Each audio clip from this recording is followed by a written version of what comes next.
Welcome back, everyone. Today, we're diving into the fascinating and often uncertain world of tech startups. From tech giants valued at billions to revolutionary startups, we'll explore what went wrong and the lessons we can learn from these epic collapses. So without any further ado, let's get into it.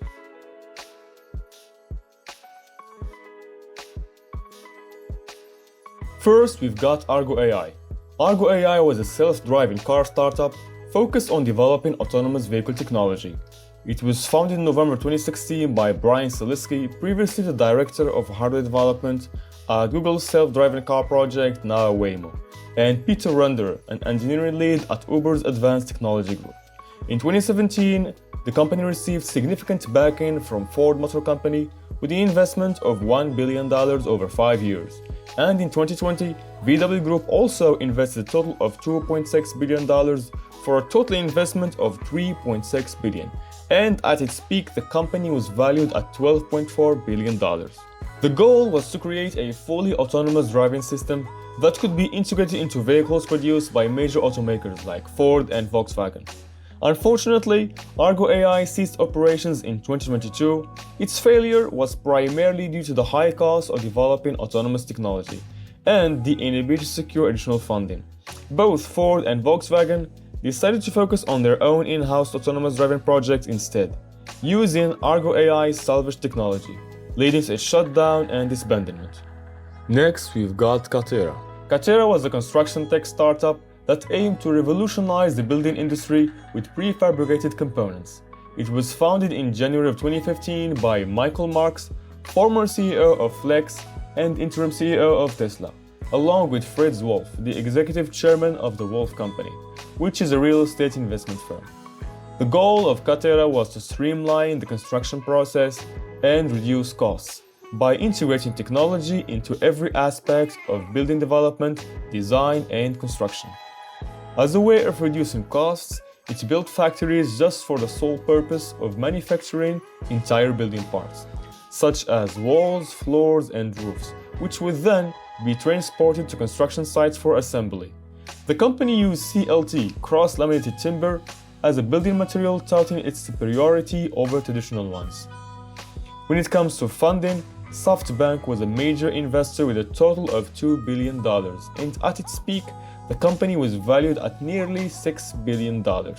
Unfortunately, the company filed for bankruptcy in 2021. Its failure was attributed to financial mismanagement, operational inefficiencies, and an inability to deliver on its ambitious promises. The company struggled with project delays, cost overruns, and a lack of focus on core competencies, which eventually led to its shutdown. Next up, we've got a company that I'm sure many of you are familiar with. It's Quibi, short for QuickBit. It was a short-form video streaming service designed for mobile devices. It was founded in August of 2018 by Jeffrey Katzenberg, a former Disney executive and co-founder of DreamWorks Animation, and Meg Whitman, former CEO of eBay and HP. Their goal was to provide high-quality, short-form content that could be consumed on the go, typically 10 minutes or less. Quibi had a unique feature which allowed users to seamlessly switch between portrait and landscape modes with the video adapting to both orientations. The content was a mix of scripted and unscripted shows produced by big names like Steven Spielberg, Guillermo del Toro, and others. When it comes to funding, the company raised a whopping $1.75 billion from major Hollywood studios, technology companies, and venture capital firms. The platform officially launched on April 6, 2020. 6 months later, on December 1st, it shut down. It failed due to many reasons: low subscriber numbers and competition from established streaming services. Also, the timing of its launch during the COVID-19 pandemic played a major role, as people were not commuting and thus were consuming more long-form content. Additionally, the pricing strategy did not resonate well with the target audience. The next company mixes healthcare with AI. Its name was Olive. Olive was a healthcare AI startup that aimed to automate administrative tasks in healthcare, such as prior authorization approvals and clinical analysis. Founded in 2012 by Sean Lane, a former intelligence officer in the US Air Force. The goal was to reduce administrative burdens on healthcare providers through its suite of AI tools, allowing them to focus more on patient care. When it comes to funding, the company raised $900 million over the years, and at its peak it was worth $4 billion. Unfortunately, as with all the companies here today, it shut down in October of 2023 due to financial and operational challenges, including higher costs of developing and maintaining its AI technology, as it didn't generate sufficient revenue to cover them. Also, it faced difficulties scaling and integrating its technology into existing healthcare systems. The company faced issues with product reliability and customer satisfaction, as some healthcare providers reported issues with the technology, leading to a loss of confidence from investors. Next, we've got a company which wanted to integrate technology into food. I'm talking about Zume, originally Zume Pizza. It started as a robotics pizza startup and later pivoted to sustainable packaging. Founded in 2015 by Alex Garden, a former executive at Zynga and Microsoft, and Julia Collins, a former restaurant executive. When it comes to funding, the startup managed to raise $423 million, which valued it at $2.25 billion. Their goal initially was to revolutionize food delivery through automation of repetitive tasks using robots for spreading sauce and placing toppings. Also, they had trucks equipped with mobile ovens for cooking the pizza, while en route to customers for a fresh and hot delivery. But later, their focus shifted to providing sustainable packaging solutions. Unfortunately, Zume shut down its operations in June of 2023. There were many reasons for its failure. The concept of cooking pizza in a moving truck proved to be impractical, as well as it got low customer satisfaction because of quality issues with the robot-made pizzas. Then, when they pivoted to selling sustainable packaging, they faced regulatory challenges due to the presence of PFA chemicals, a persistent chemical linked to adverse health effects. All these factors, plus their inability to generate sufficient revenue, caused it to cease its operations. Next up, we've got a smartphone company. I'm talking about Essential Products.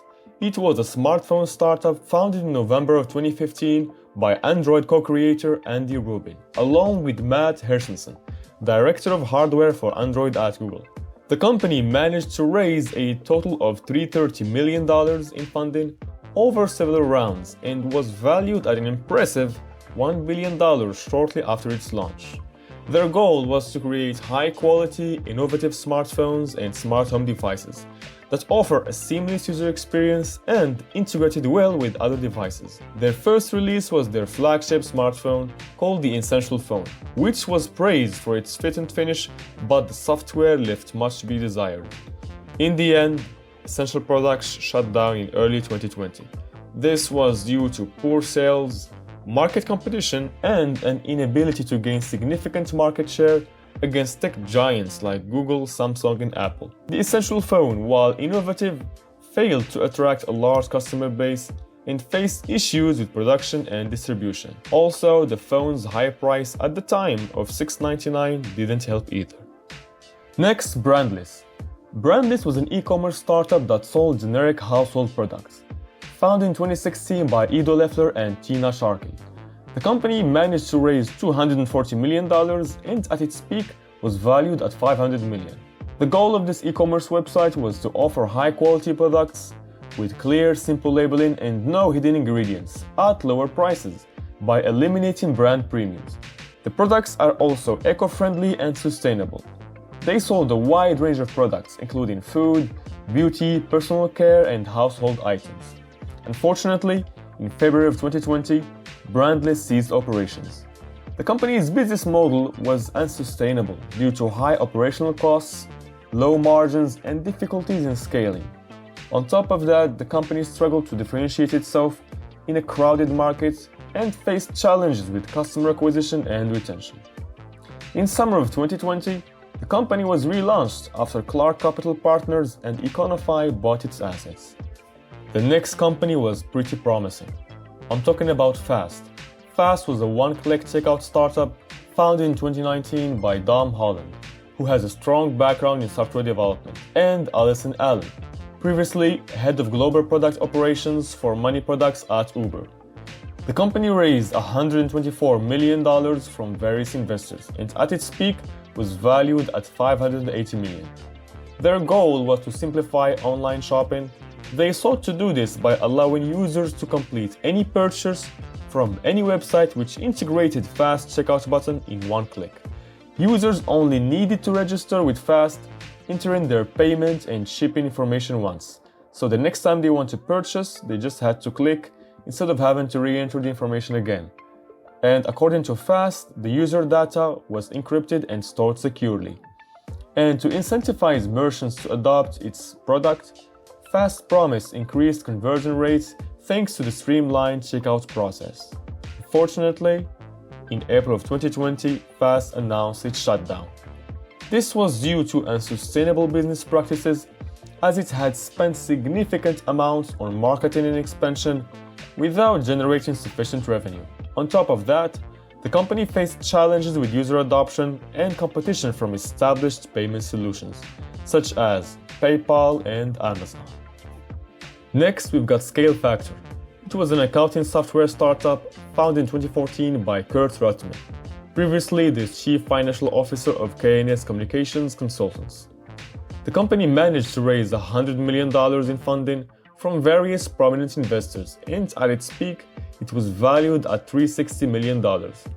Their goal was to automate accounting and financial tasks for small businesses through its suite of financial services touted as being AI-powered, including bookkeeping, tax, financial forecasting, bill pay, and payroll. In August of 2020, ScaleFactor ceased most of its operations.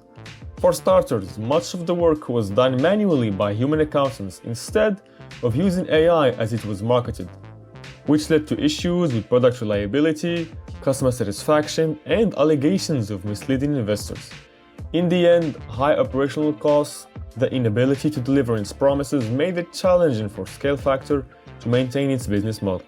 The last company on our list is Atrium. Atrium was a legal tech startup that aimed to automate legal services for startups.